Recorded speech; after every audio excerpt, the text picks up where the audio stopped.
OK, alors bonjour à tout le monde. J'espère que vous allez bien. Bon vendredi, dernière journée de la semaine, bien que les journées se ressemblent quand même pas mal. Écoutez, c'est moi qui ne l'ai pas assez réitéré, mais je vous rappelle que les vendredis, ça va être un forum, dans le fond, pour vos questions.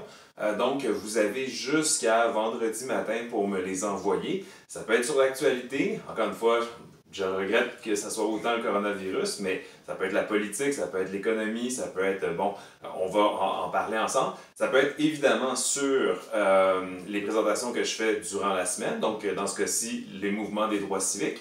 Et ça peut aussi être sur des aspects plus techniques, c'est-à-dire est-ce que les présentations PowerPoint, ça fonctionne bien, des choses comme ça. Donc, n'hésitez pas, écrivez-moi jusqu'à vendredi matin. Et le vendredi, on fait une période avec vos questions que je récupère dans le fond par courriel ou sur YouTube carrément. D'accord? Pour aujourd'hui, on parle encore de la ségrégation raciale qui s'installe aux États-Unis. Première des choses, je vais vous parler de ce qu'on appelle les Jim Crow Policies, les politiques à la Jim Crow. Jim Crow, c'est un personnage fictif qui a été inventé en fait par des spectacles qu'on appelle de ménestrels. Ces spectacles-là, quand vous entendez parler du phénomène de blackface, ça fait référence, dans le fond, à des acteurs blancs qui se promenaient de ville en ville en caricaturant les Noirs comme étant, dans le fond, intérieurs, comme étant imbéciles, comme étant paresseux, lâches. Dans le fond, c'était une forme de comédie. On riait de ça. D'accord? Alors, Jim Crow, c'est un de ces personnages-là qu'on a inventé. Et au final, en termes de politique, quand on fait référence à Jim Crow, c'est l'ensemble des perspectives racistes et des lois et des comportements racistes aux États-Unis vers la fin du 19e siècle, début 20e siècle. D'accord? Maintenant, je vais vous parler d'un cas qui s'appelle Plessy versus Ferguson.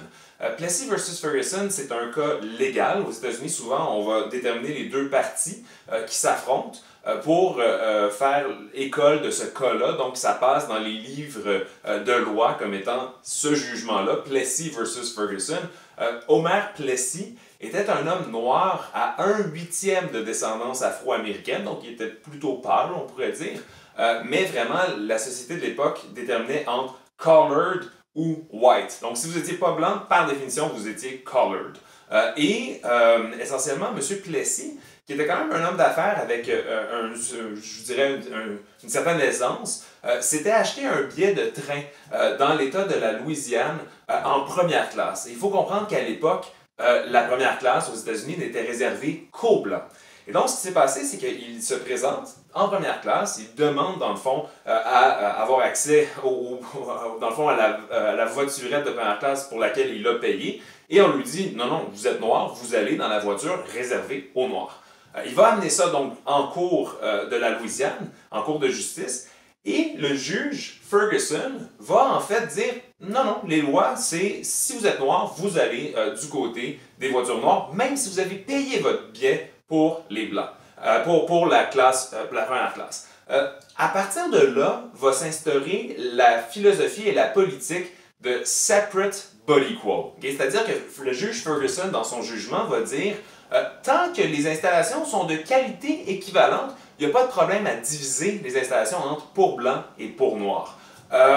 Évidemment, vous comprenez, j'imagine, de façon intuitive, que la qualité des installations pour les noirs n'était jamais équivalente à celle pour les blancs. Donc, à quelque part, c'était d'une immense hypocrisie, mais separate but equal va rester en place dans les livres de loi aux États-Unis pratiquement jusqu'en 1954, où il va y avoir un autre cas qui s'appelle Brown versus School Board, qui là va remettre en question un peu cette question-là de separate but equal. Alors ça, c'est vraiment important de le comprendre. La ségrégation a-t-elle existé à Montréal également? La réponse est oui. D'accord? Si dans les années 30, dans les années 40, vous étiez à Montréal et que vous alliez assister à un spectacle de jazz, par exemple dans la Petite Bourgogne, il faut savoir qu'il y avait dans le fond le balcon qui était réservé aux Noirs et il y avait le parterre qui était réservé aux Blancs, même si les musiciens sur scène étaient principalement noirs. D'accord? Le jazz, c'est vraiment, ça origine de la culture afro-américaine. Alors, ça a existé, il faut bien le dire, à Montréal.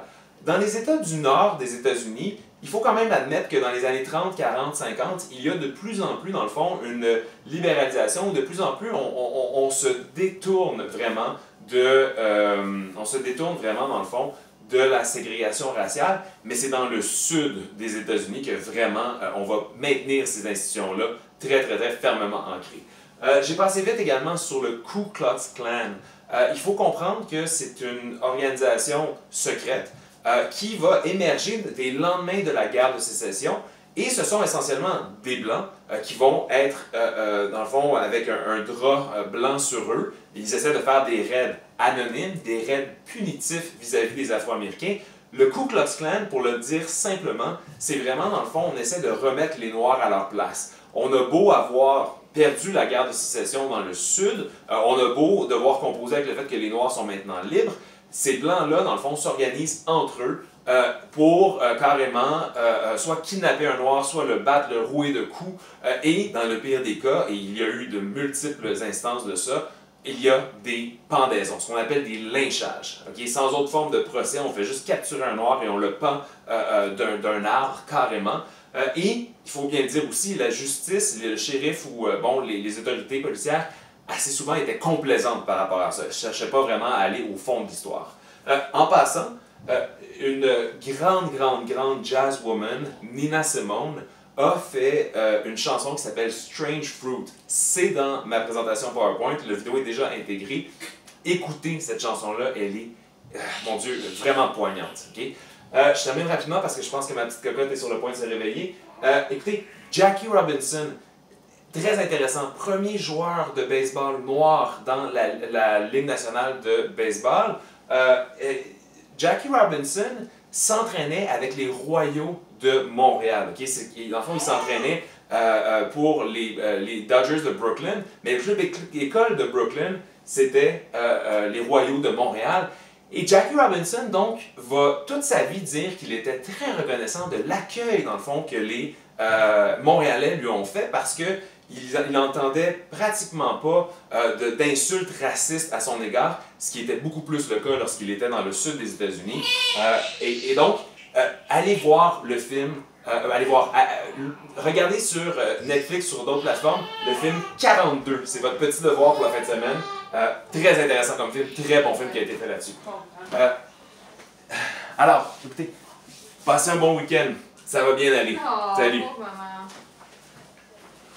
Ben, il y a des affaires plus importantes.